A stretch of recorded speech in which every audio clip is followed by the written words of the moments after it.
और आप देख रहे हैं सहारा समय। और मैं अमित जोगी की खबर से शुरुआत करेंगे। अमित जोगी का जाति प्रमाण पत्र जो है वो उच्च स्तरीय जाति प्रमाणन समिति ने निरस्त कर दिया है। बड़ी खबर है और कारण बताया कि पिता अजीत जोगी के जाति प्रमाण पत्र को छानबीन समिति ने निरस्त किया था और उसी आधार पर पिता की जाति से बेटे की जाति निर्धारित होती है और इसीलिए अमित जोगी की कवर जाति प्रमाण पत्र को रद्द किया जाता है।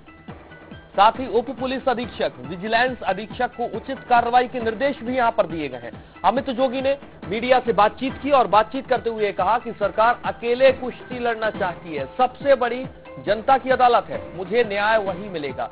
देश विधि और संविधान से चलता है, बदलापुर और जोगेरिया से नहीं चलता है। साथ ही अमित जोगी ने भी कहा कि जोगी को हराना मुश्किल ही नहीं नामुमकिन है।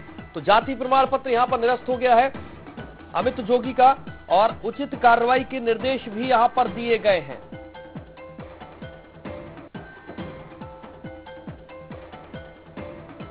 और सीधे चलेंगे अपने संवाददाता अखिलेश नामदेव के पास। अखिलेश, 2 और नामांकन भरे गए हैं, ऐसी खबर मिल रही है। सबसे पहले तो आपसे समझना चाहेंगे कि ऋचा जोगी के बाद अमित जोगी दोनों का नामांकन खारिज पूरी तरह से, और तीसरा नामांकन किस पर मोहर लग सकती है? देखिए सूर्या, अभी चूंकि अमित जोगी का नामांकन पत्र निरस्त हुआ है और निरस्ती के बाद जिस तरीके से उन्होंने स्वीकारोक्ति की है कि मेरा नामांकन अगर निरस्त किया है तो शासन प्रशासन की मंशा है, जिला छानबीन समिति और रिटर्निंग ऑफिसर की मंशा है कि ऋचा जोगी का भी नामांकन रद्द होगा। और सुनवाई हालांकि चल रही है अभी भी, और ये 13वां नामांकन पत्र है जिसकी सुनवाई अभी भी जारी है, लेकिन सुनवाई अभी तक बाहर नहीं आई है। बंद कमरे के अंदर, एक कक्ष के अंदर, एक न्यायालय कक्ष है, उसके अंदर सुनवाई चल रही है, लेकिन ऋचा जोगी का भी नामांकन रद्द होगा, ऐसे इस तरीके से आश्वस्त है अमित जोगी।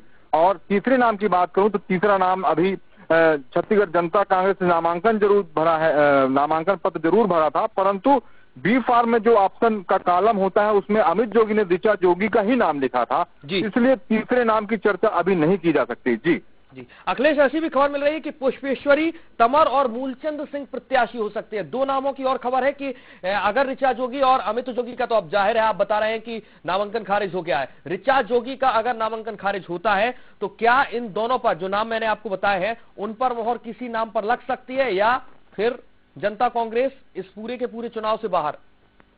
देखिए, खुद अमित जोगी ने कहा कि कोई भी हमारे अलावा, जोगी परिवार के अलावा अगर कोई चुनाव में होगा तो उसका निर्णय कोर कमेटी करेगी और कोर कमेटी की बैठक उनके निवास में, जोगी निवास में चलेगी।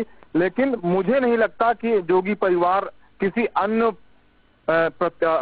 सदस्यों को, अन्य कार्यकर्ताओं को चुनाव में उतार कर ये सरकार के साथ इस तरीके से कोई प्रत्याशी खड़ा नहीं करेगी ताकि जिसमें वो डिफीट खाए या जोगी जी के नहीं रहने की जो सद्भावना, संवेदनात्मक जो वोट मिलना था वो मिल सके।